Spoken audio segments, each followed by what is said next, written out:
Kalau di hari semalam sibuk membuat tempat memasak, di hari ni rewang masak-memasak pula. Okey saudara semua, Assalamualaikum. Jadi dikarenakan di hari besok adalah acara kendurinya, jadi di hari ini sudah mulai sibuk masak-memasak untuk persiapan lauk di hari besok. Kerana harinya masih pagi lagi, jadi tukang masaknya baru beransur seorang aja kan, kerana belum ada orang kampung ni yang datang membantu. Jadi inilah gunanya bansal yang dibuat di hari semalam. Tempat ini dijadikan tempat memasak. Nanti makcik-makcik dan ibu-ibu yang datang membantu akan memasak di sini. Jadi memasak lauk untuk persiapan kenduri nantinya di sini kan, tidak memasaknya di rumah sana. Jadi di sinilah menggoreng ikan, menggoreng ayam dan sebagainya. Dan tak lama kemudian rombongan tukang masak pun sudah semakin lama semakin ramai saudara. Kerana hari pun sudah menjelang tengah hari, jadi sudah ramai yang membantu untuk memasak persiapan di hari besok. Jadi memasaknya berbagi-bagi tugas gitulah kan. Ada yang menggoreng ayam, ada yang menggoreng ikan, dan sebagian yang lain lagi membersihkan sayur toge. Jadi sayur toge ni nanti akan dibuat acar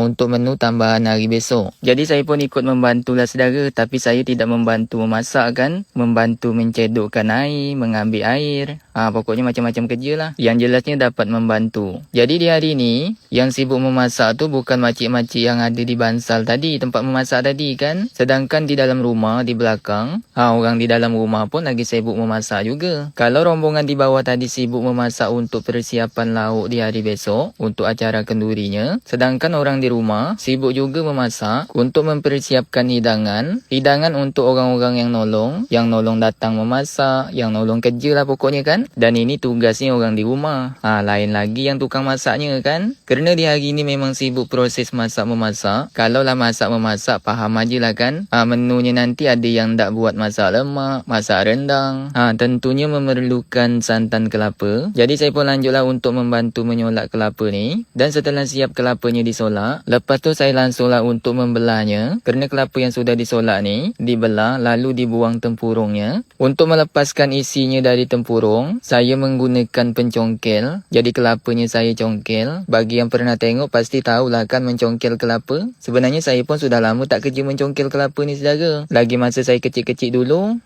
suka kerja menyambut upah mencongkel kelapa ni. Tapi sekarang ni tak ada lagi yang jual kelapa congkel kan. Semua dah jual kelapa bulat. Dan ini saya mencongkel kelapanya sudah siap semua. Jadi kelapa yang sudah siap dicongkel ini nanti akan diparut lagi. Tapi untuk memarut kelapanya bukan saya tugasnya. Nanti tugas orang-orang di rumah lah kan. Saya hanya membantu menyolak dan menyongkelnya. Untuk memarutnya nanti tugas orang rumah lah. Jadi singkat ceritanya sekarang hari pun sudah petang. Dan yang memasak di bawah ni tinggal beberapa orang lagi. Kerana hari dah petang, jadi sebagian sudah balik. Balik dulu sekejap. Jadi proses masak-memasaknya disambung malam nanti.